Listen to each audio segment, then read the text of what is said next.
most dangerous illusion in this world is fairness. You've been told that if you work hard, play nice, and wait your turn, life will eventually reward you. But deep down, you've already seen the truth, haven't you? The world doesn't care how pure your heart is. It rewards those who understand how to play it. Right now, somewhere out there, a man less intelligent than you commands more respect. A woman with half your talent sits in a higher position, and someone with fewer morals controls the very people who once ignored them. Not because they're better, but because they understand human nature better. You've been programmed to play by rules that no longer exist, taught to seek approval while others demand it, trained to wait for validation while others manufacture it. This is not a fair game, it's psychological warfare. And those who understand it dominate it. Niccolo Machiavelli discovered this centuries ago, that power doesn't belong to the righteous, it belongs to the ruthless thinkers. The ones who move in silence, not emotion. The ones who study manipulation not to become evil, but to stop being manipulated. This video isn't about turning you into a villain. It's about showing you the hidden manual everyone powerful already follows.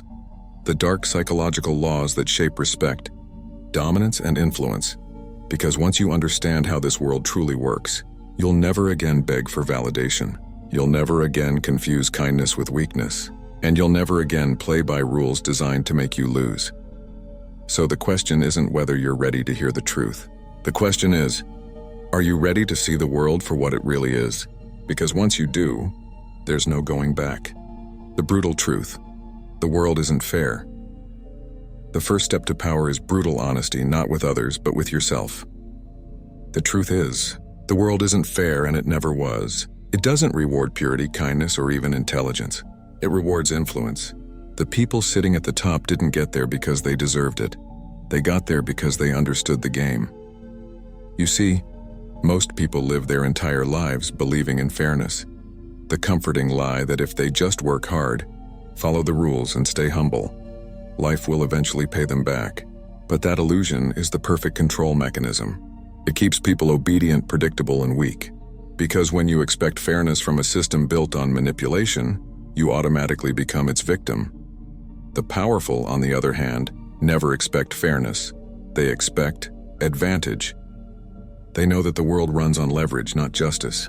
That morality is often just a tool, a costume worn by the influential to appear righteous while they play dirty behind closed doors. You want to know why your hard work goes unnoticed? Because effort alone doesn't create influence. Strategy does. You can be the smartest person in the room, but if you don't know how to position yourself, how to project strength, how to demand respect, you'll always be ignored by those who do. It's time to shift your mindset. Stop waiting for fairness. Stop believing that truth or talent alone will save you. Instead, learn how to move strategically. Observe how people with less intelligence but more confidence navigate the world. How they use perception, not perfection, to climb. The brutal truth is, the world rewards those who play it like a chessboard, not those who complain that the game exists. Once you understand this, you stop being a victim of unfairness and start becoming a master of advantage. So stop asking, why is life unfair? And start asking, how can I use it? Because power doesn't belong to those who wait for fairness. It belongs to those who create their own rules. Fairness is a psychological trap. Fairness sounds noble, but in reality, it's a psychological illusion designed to keep you compliant. The moment you start expecting fairness from people, from society, or from the world, you've already surrendered your power. Because fairness assumes that everyone plays by the same rules. But the truth is, the powerful write the rules and the weak follow them. Think about it. Fairness makes you predictable. It makes you emotional, reactive, and easily controlled. You do good expecting good in return. You stay loyal, hoping loyalty will be rewarded. But in the real world, reciprocity is a weapon, not a promise. Those who understand power dynamics know this truth. People don't give you what you deserve. They give you what they fear losing. That's why the most dangerous mindset you can carry is the belief that life should be fair. Because that belief turns you into easy prey. It makes you hesitate when others act. It makes you forgive when others exploit. It makes you seek validation instead of victory. Fairness at its core is emotional dependency. It ties your inner peace to external behavior. And when you expect balance in a world built on hierarchy, you set yourself up for endless disappointment. The people at the top are not fair. They're strategic. They know when to give, when to take, and when to let others believe in fairness while quietly stacking the odds in their favor. The real strength comes from abandoning this illusion, from realizing that fairness doesn't exist. Only power and perception do. When you drop the need to be treated fairly, you become unpredictable. You stop reacting and you start calculating. Every action becomes a move, not an emotion. The moment you stop expecting fairness, you begin to see clearly. You stop playing emotional games and start understanding psychological ones. You stop saying, "That's not fair," and start saying, "That's leverage." And once that shift happens, once you replace emotional expectation with strategic observation, you step out of the mental cage that keeps most people weak. Because in the real world, fairness doesn't protect you, awareness does. Ruthlessness is emotional discipline. People often mistake ruthlessness for cruelty. They imagine cold-hearted villains and emotionless tyrants. But real ruthlessness isn't about hurting others. It's about mastering yourself. It's not about being heartless. It's about having control over your heart. Because the moment your emotions dictate your actions, you've already lost the game. The world doesn't reward emotional honesty. It rewards emotional control. The person who can stay calm when others panic, who can think clearly when others rage, who can walk away when others beg, that person becomes untouchable. That's what true ruthlessness is. Emotional discipline under pressure. Look around you. Most people are emotionally reactive. Say the right word and they explode. Ignore them and they chase. Slight them and they break. Their emotions are levers waiting to be pulled. That's why they're easy to manipulate. They're slaves to what they feel. But the powerful, they turn emotion into strategy. When you stop reacting, people lose control over you. When you stop explaining, defending, or seeking approval, others begin to fear what they can't predict. That's the foundation of psychological power, stillness in the face of chaos. Ruthlessness is not about suppressing emotion, it's about channeling it. Anger becomes drive, pain becomes patience, rejection becomes fuel. It's about turning every emotional storm into controlled fire, powerful enough to shape reality, but never wild enough to destroy you. Most people think softness makes them human, but discipline makes you dangerous, because when you can feel everything yet act on nothing impulsively, you've evolved beyond ordinary human weakness. You've entered the realm of psychological warriors, calm, precise, and untouchable. Remember this: the one who controls their emotions controls the room. The one who doesn't becomes entertainment for others. So stop fearing the word ruthless and redefine it. It doesn't mean you're cold, it means you're in command. Because in a world where everyone is ruled by emotion, the one who masters theirs rules them all. Psychological dominance over likability. One of the greatest traps in modern society is the obsession with being liked. People spend their entire lives chasing approval, smiling when they want to scream, agreeing when they disagree, apologizing just to keep the peace. But here's the truth no one wants to hear. Being liked doesn't give you power. Being respected does. Likability is fragile. It depends on how others feel about you. Respect is different. It's built on how others perceive you. The person who's liked can be ignored. The person who's respected cannot be crossed. And if you ever have to choose between the two, always choose respect. Psychological dominance begins when you stop needing emotional validation, when you stop trying to be everyone's friend and start becoming someone they can't ignore. The goal is not to be approachable, it's to be unshakable. People should think twice before wasting your time or disrespecting your presence. You see, likability comes from conformity, doing what pleases others. Dominance comes from certainty, doing what aligns with your purpose. The weak constantly adjust themselves to fit into every room. The powerful adjust the room to fit themselves. Look at history. Every influential figure, every leader who left a mark, was rarely liked by everyone. They were polarizing, intimidating, even misunderstood, but they commanded attention. They bent reality through sheer psychological presence. Because when people realize they can't manipulate your emotions, they start respecting your boundaries. True dominance is silent. It doesn't come from loudness or arrogance, and it comes from controlled composure. It's when your energy says, "You can approach me, but not waste me." When your tone says, "I don't need your approval, I am my own validation." The world is full of likable people who are invisible, and a few respected ones who shape the world. Likability gets you attention, respect gets you authority. So stop chasing smiles and start commanding silence. Because the goal is not to be liked in every room. The goal is to walk into a room and make everyone instinctively adjust to your presence. Decisive action creates psychological superiority. Power doesn't belong to the loud, it belongs to the decisive. The world is full of people who talk, warn, threaten, and promise, but never act. Their words may sound strong, but their hesitation exposes them. The moment you hesitate, people sense weakness. The moment you act, people feel authority. Decisiveness is the language of power. It shows clarity, confidence, and conviction. The three traits that dominate human psychology.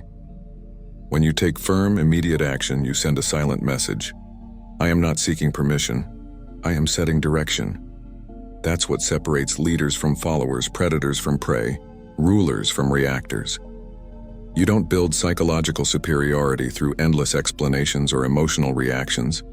You build it through impact. One bold move, and delivered at the right time, rewires how people see you forever. It creates a sense of unpredictability. People stop testing your limits because they've seen what happens when you're crossed. Most people threaten consequences they never deliver. They talk about boundaries they never enforce. They promise change they never commit to. And every time they fail to act, they lose credibility. Their words become noise. Their presence loses weight. But decisive individuals, they don't argue. They don't repeat themselves. They demonstrate. If they say they'll walk away, they walk. If they say something ends, it ends. That kind of consistency creates fear and respect simultaneously. Because people don't trust what you say. They trust what you execute. The truth is, every time you hesitate, you train others to ignore your authority. Every time you act immediately, you train them to respect it. So make this your rule. Never threaten what you won't enforce, and never promise what you won't deliver. Let your silence build tension and let your action release it. Because in the battlefield of psychology, decisive action isn't just strength, it's strategy. It builds a reputation of power that words can never match. Remember, unhesitation invites doubt. But one bold move can rewrite how the world perceives you. Power doesn't announce itself. It acts. Perception management, kankirk reality control. The most powerful people in history didn't just control reality, they controlled how reality looked. That's the secret no one talks about. Perception is power. People don't respond to truth. They respond to what they believe is true. And whoever shapes that belief controls the world around them. Think about it. Most people spend their lives trying to prove who they really are, defending their intentions, explaining their actions, chasing understanding. But powerful minds don't chase understanding. They engineer perception. They know that truth is irrelevant if no one believes it, and lies can become truth if enough people do. Perception management isn't about being fake. It's about being strategic. It's the art of deciding what the world sees and what it doesn't. The powerful reveal only what strengthens their image and conceal what weakens it. They understand that mystery builds value, that the less people know, the more they speculate, and speculation breeds aura. Control your narrative, control your power. If people see you as calm, they assume confidence. If they see you as unpredictable, they assume danger. If they see you as disciplined, they assume control. You don't even have to be all those things, you just have to project them consistently. Because perception doesn't follow truth. Truth follows perception, reputation, image, presence. These are your invisible weapons. They walk into rooms before you do. They shape how people treat you, speak to you, and even think about you. That's why perception management isn't vanity. It's strategy. Every post, every silence, every move you make communicates something. If you don't control that message, others will rewrite it for you, often against you. Ask yourself, do people perceive you as powerful or as available? As mysterious or as predictable? As respected or as ignored? Because the way they see you determines the way they treat you. The key is to curate your visibility. Show less, mean more. Speak less, impact more. Remember, people don't follow the most capable person. They follow the most convincing one. Master perception. And you no longer chase reality. You define it. Narrative control is psychological warfare. Facts don't decide power, stories do. The one who controls the narrative controls perception, and the one who controls perception controls reality.